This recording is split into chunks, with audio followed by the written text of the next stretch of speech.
I just wanted to do a quick video to show you how to hold your yarn once you've got the yarn onto the hook.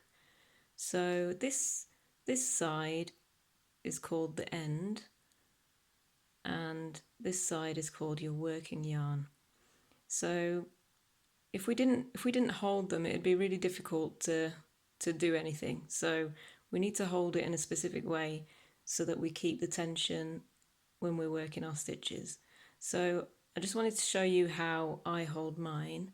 I start by wrapping it around my little finger like this, and then going under my ring finger like that, and over my index finger and middle finger.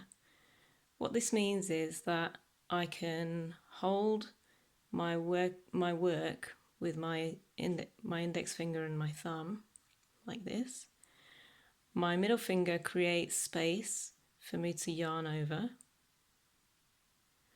and my little finger and my ring finger are holding the tension and controlling it.